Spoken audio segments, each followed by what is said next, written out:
Nouilles, la côte bonne, la vin de Mâconnais, le chardonnay, la pinot noir, des crus du Chalonnais. Invité pour le vendange, on était bien crevés. Et puis on s'est tous régalés à la fête de la folie. Allez, reste un moment à danser, chanter une chanson. Prenons le verre pour trinquer aux couleurs et au nez, au goût du terroir bourguignon.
It needed more sun, and when they found how well it was doing here, concentrated on growing Pinot Noir here. So we're talking about the 8th century.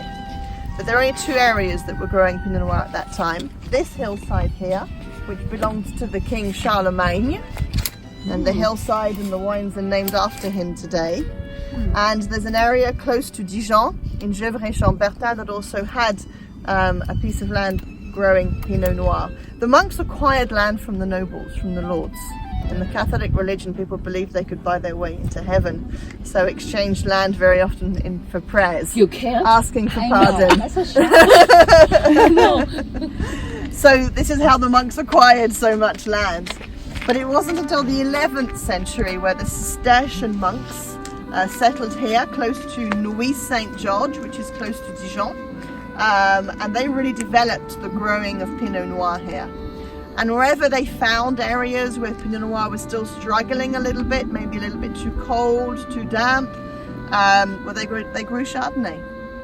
Pinot Noir is into the best areas of producing wine. Now the French Revolution, 1789, gets rid of the power of the church and the monarchy. So the monasteries sadly are, people in France are now equal, because before the revolution, if you didn't have noble rights in your family, you were not allowed to own land. So most of these families, peasant farmers they were at the time, for the first time in their history, their family were allowed to own land, but with very little money in their pockets. These family wineries have only been bottling their own wine since the 60s or 70s, 1960, 1970. So the people that had the market were the big companies, the wine negociants, like Louis Jadot, Joseph Drouhin, Bouchard Père and Fils, some of the names you may know on the export market, because they represent Burgundy on the US market, so they're probably the names you more commonly come across. And today we are going to 3 domains, 3 family wineries. Oh, good. That have been here for several generations. Okay? The whole of Burgundy. Burgundy is 5 areas of production. Okay? It covers 400 kilometers from the furthest north to the furthest south, but on average about 2 kilometers in width for the hillside itself. So Burgundy goes like that. Okay? Not like this. This is the east-facing hill, which is the narrowest part, but it's 400 kilometers from the furthest north to the furthest south. And we're right in the middle here. The Côte de Born is the middle of Burgundy. So the furthest north of Burgundy is actually the area of Chablis. Chablis is not a grape, it's an area of production. Okay, it's a geographical area of production that does grow Chardonnay. The Côte de Nuit, we're going to be heading up to a little part of the Côte de Nuit later on today. The Côte de Nuit is just north of here, in between Dijon and just the other side of this hill. Okay, so at the moment we are in the northern part of the Côte de Born. They don't need to be kept for very long. It's what we call our regional wines. Whenever you see the word Bourgogne on a wine label, it's a regional wine. It comes from the flat area down there. So we're not very precise on the label, because Bourgogne means Burgundy. How do you spell that? Here. Yeah. Bourgogne. That's what we drank last night. Yeah. So that's our regional. We're going to give you the name of the village. Okay, you will not see written the word village. It's the name of the village, means it's a village wine. Okay, and there are 74 villages in Burgundy. In Burgundy, so throughout the whole area. The Côte de Born itself only has 16 villages. And the Côte de Nuit, where we're heading to later on, only 8 villages. Premier cru, which means first cru, and Grande cru. It's the highest classification. So in purple on this map, mid-slope, and in darker orange, also mid-slope for the Chardonnays. Mid-slope is where we reunite all of the most favourable natural conditions for the grapes.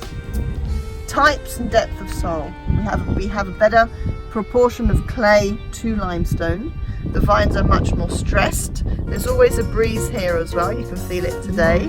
The wind flows dry off the humidity to stop rots developing, so we spray much less here than we need to do at the top or at the bottom of the hill where there's more dampness.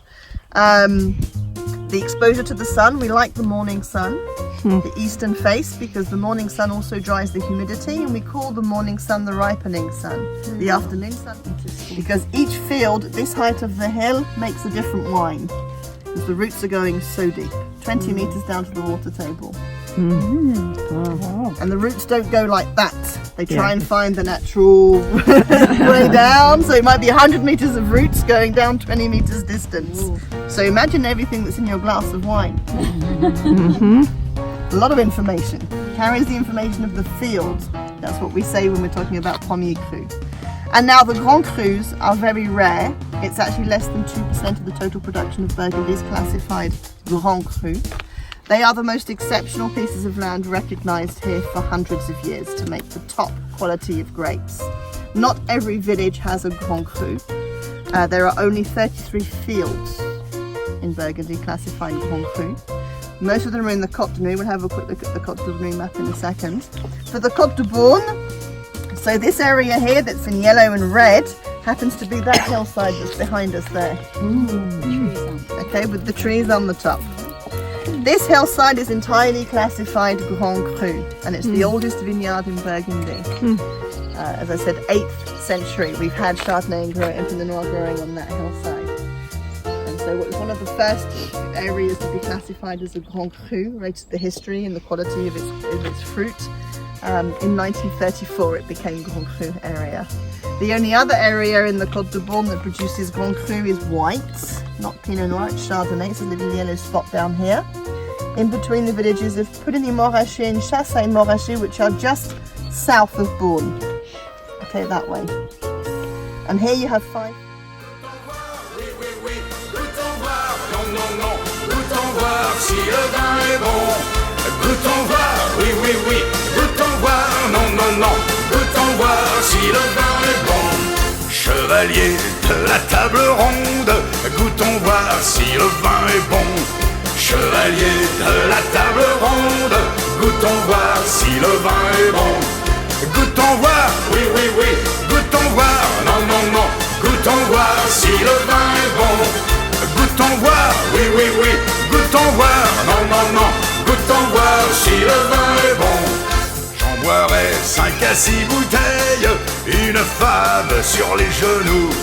J'en boirai 5 à 6 bouteilles, une femme sur les genoux. Une femme, oui, oui, oui, une femme, non, non, non. It's the autumn in a glass. Exactly. It smells completely And it's quite light in colour, so it starts to lose its intensity of colour, which happens when the wine matures. Uh-huh. Yeah. So I all the characteristics of So we need to listen to Stephanie, she said. I like it. The colour, yes, the colour is starting to get that brick colour, and also tannins in a young wine fix the colour of the Pinot Noir. And as a wine ages, it's losing tannin. It's getting smoother and softer. Therefore, we're also losing colour. So less intensity. The Pinot Noirs become lighter with age. That's got it. Yeah, it's difficult. It's gone over the 5-6 year peak, I would say. Because it's also lost its primary aromas, which is fresh fruit. Secondary aromas is more dried fruit, cooked fruit. This for me is on its third group of aromas, which is now the undergrowth, wet leaves, mossy, mushroomy. So for me, it's 7-8 years over. It's got over that third peak. But I wouldn't say it's a warm vintage, I would say it's a cooler vintage. So is it an 8? What is it? What would you eat it with? This for me now is for the cheese board or for a beef bourguignon or provin. It's a stew with a red wine sauce, but doesn't need much. Cheese for me would be perfect. A nice cheese board and some bread. How do they make it? To make fruit liqueurs, it's not a fermentation of sugar transforming into alcohol and yeast. It's a maceration of the fruits with sugar and a neutral alcohol, like a grain alcohol. Okay. And then they leave. How long do you leave it? How long is it? 3 months. And then they press over ice cream. And I think salted caramel ice cream in cassis is to die for. Over pancakes in the whole of a melon, and you eat your melon with a bit of the cassis in a natural yogurt. And you said with duck, you put it with duck. Deglaze the pan with balsamic vinegar and a splash of this to make a nice sauce. At the end of a meal, it's very good for our skin. It's full of antioxidants, vitamin C. And the mayor of Dijon in the 60s wanted to help the producers of aligoté. It was a very acidic wine in lower temperatures than we've got today, in different climates, and it wasn't selling. It was a very acidic wine. So he had the idea to mix the sweet blackcurrant liquor and the aligoté wine, and he named the drink after himself, a kir. And kir royal kir, is with the local sparkling wine, not with champagne. The local sparkling wine, Crémant de Bourgogne. And that's a royal.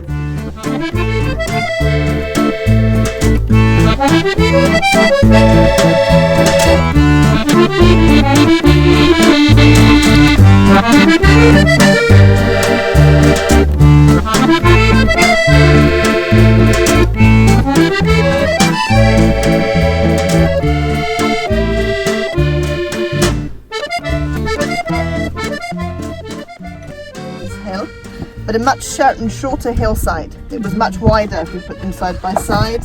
You can see how much wider the Côte de Born is. The Côte de Born represents 6,700 hectares of vineyards. The Côte de Nuit is 3,500. So it's half the size because it's a much shorter hill. And it's mainly Pinot. Not many whites. 92% of the production here is Pinot Noir. It really is a recognized area due to its soil, its exposure, more higher quality Pinots than we would get higher quality Chardonnays. And most of the Grand Crus, so the red areas here, most of the Grand Crus are in the Côte de Nuit. Remember I said 33 fields are classified Grand Cru in Burgundy, 23 of them are here. And that band there in between my two fingers represents 10 kilometers out of the 400 of Burgundy. And 23 of the 33 Grand Crus are here, and they're all red.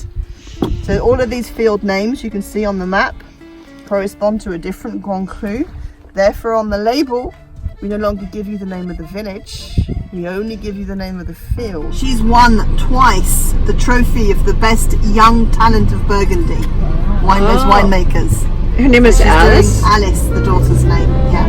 And she works with her two sisters. They had 3 girls, no boys.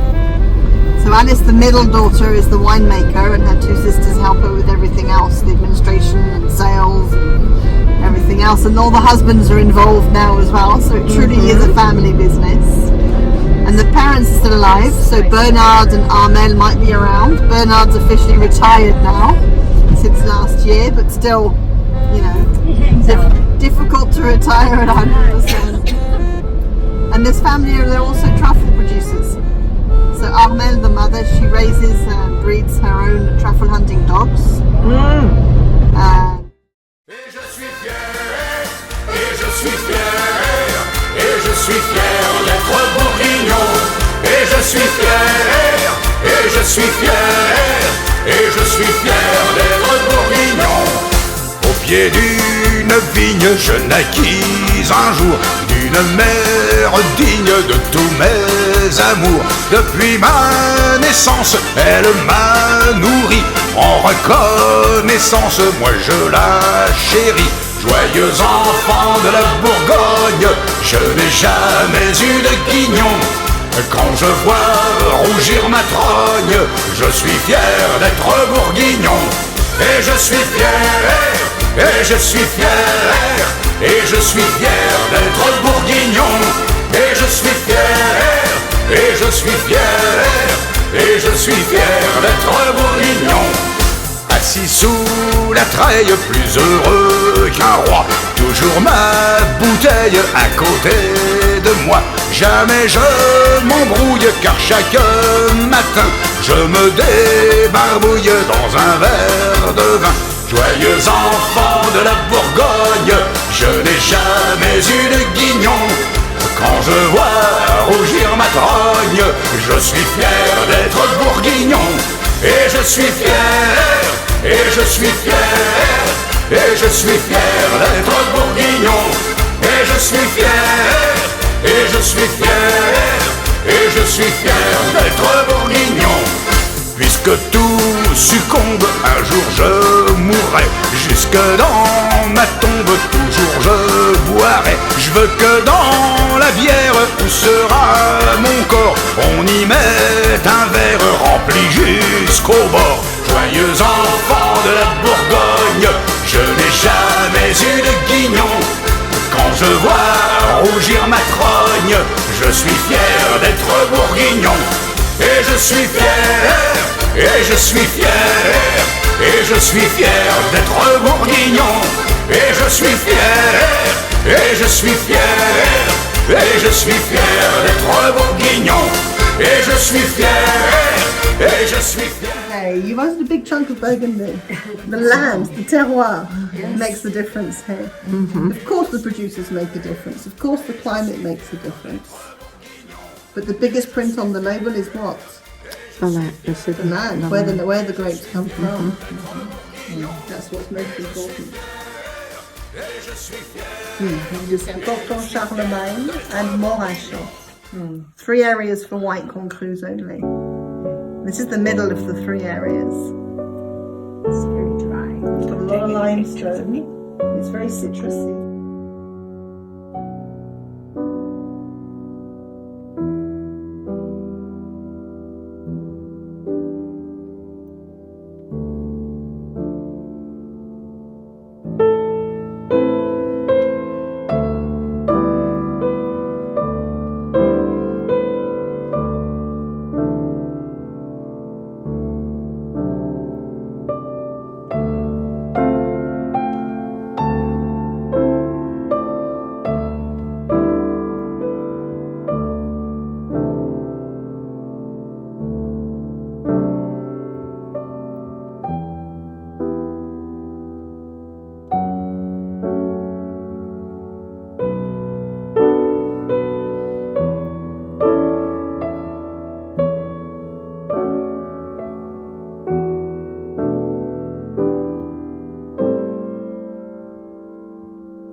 We came from far up in the north and past the town of Dion. Stopped to take a look at all the ones that drove to Lyon. We quickly left those asphalt lanes, the smell of diesel oil was soon forgotten when we came on sweet Burgundy soil. These hills so green, if they could talk, I'd bet they'd tell the story of kings and queens and dukes and knights and of their faded glory. But as we pour a glass of wine so heavenly and royal, we slip away into the silent past of Burgundy soil. So come and stay a while, we'll be dancing in the vine, and we'll raise our glasses and cheer to the colors so clear in the nose and the taste of the wine. We drove to Chateau, the Pomard and the slopes of Montrachet. We packed our cars with butters from Rousseau and Romanée. We couldn't tell the night from morning as our head started to boil. Lying in the grass we were devoured by Burgundy soil. So come and stay a while, we'll be dancing in the vine, and we'll raise our glasses and cheer to the colors so clear in the nose and the taste of the wine.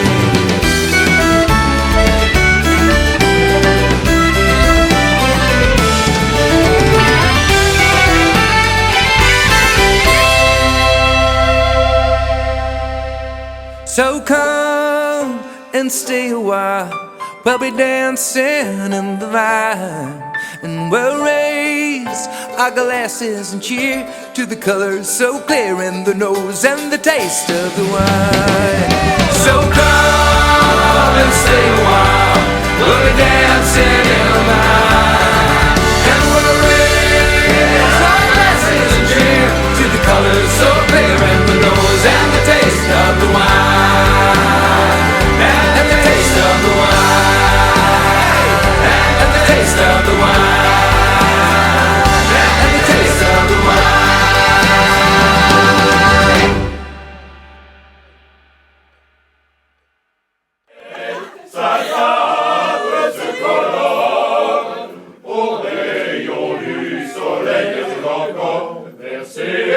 Versez encore le bourguignon vermeil, sa garde se colonne au rayon du soleil.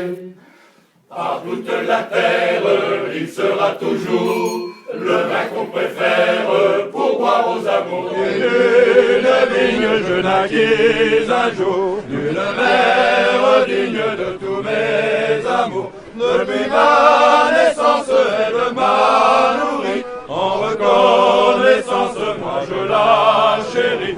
Joyeux enfant de la Bourgogne, je n'ai jamais vu le pignon, entre moi rougir ma trogne, je suis fier d'être bourguignon, et je suis fier